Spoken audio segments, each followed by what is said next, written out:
Good morning, second grade. I wanted to check in with everybody today. Today is Wednesday, March 25th, and I wanted to see how everybody's doing. I sent out a message on the dojo this morning with a few word problems that involve subtraction, so I hope you have a chance to take a look at those.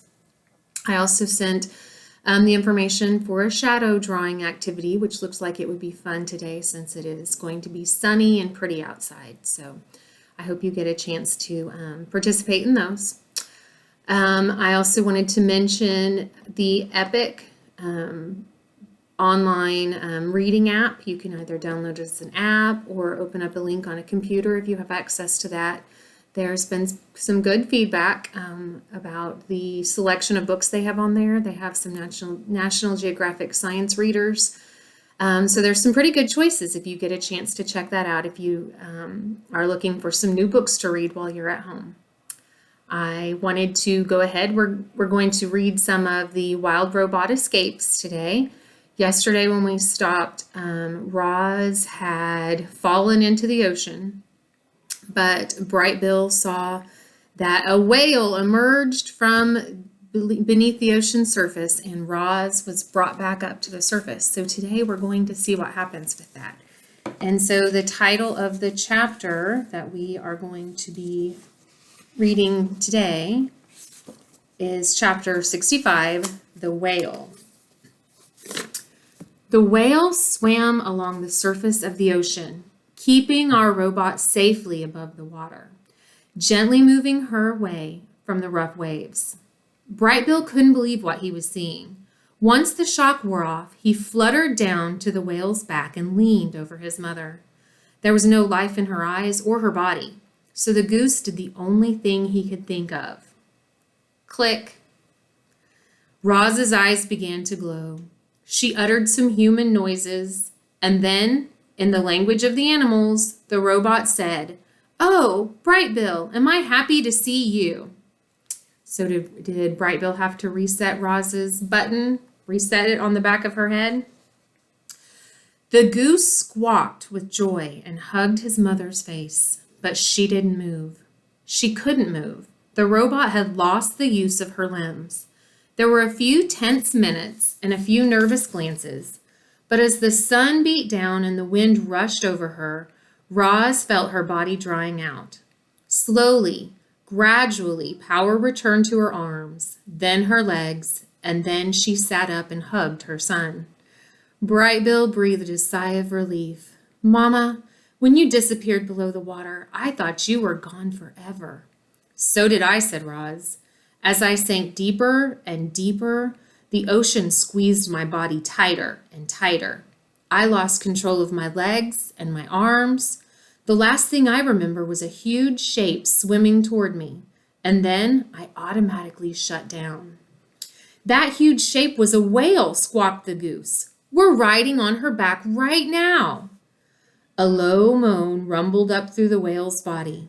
She splashed the water with her fins and took long, wheezing breaths and sprayed mist high into the air. Roz paid close attention to the whale's behavior and understood what she was saying. The whale's name was Coral, and she was thrilled to meet our friends. She explained that a flock of geese had flown over the bay and regaled the coastal birds with the amazing story of the wild robot and her son, the goose. And here's a picture of Bright Bill and Roz, and they're riding on the back of the whale as she travels through the water. The coastal birds shared the story with the fish and the dolphins and anyone who would listen. In time, the story spread to every creature in the bay. When Coral saw the robot rowing and the goose flying overhead, she knew it had to be Roz and Bright Bill, so she swam behind them in case she could be helpful. And it was a good thing she did. As Coral ferried our friends across the bay, the waves grew smaller and the coastline grew larger. Houses poked out from the trees, sunbathers relaxed on the rocks, boats motored away from the piers. With so many humans around, Roz had to be careful. She lay flat against Coral's back, while Brightbill flew ahead and scouted out the coastline. The goose directed the whale to a quiet, empty cove, and soon the robot was standing on dry land again. Roz asked if there was some way she could repay Coral for saving her life, but the whale was just happy to help. She winked one of her enormous eyes, and then she sank beneath the waves. Our friends marched inland, feeling lucky and grateful, but as they thought of the journey still to come, their good feelings gradually turned gloomy. Roz had nearly died crossing that bay. At some point, to get back to the island, she would have to cross an entire ocean.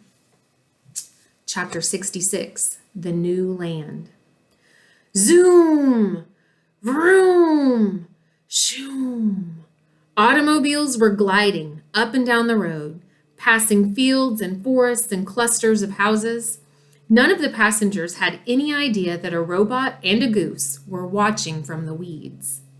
Our friend had been hiding there for some time, waiting for the traffic to clear, but the automobiles kept coming. Roz noticed a drainage pipe that crossed under the road. The pipe was dark and grimy, but the travelers were getting desperate. Moving through this new land was difficult. There were more humans and robots and buildings and roads than ever before.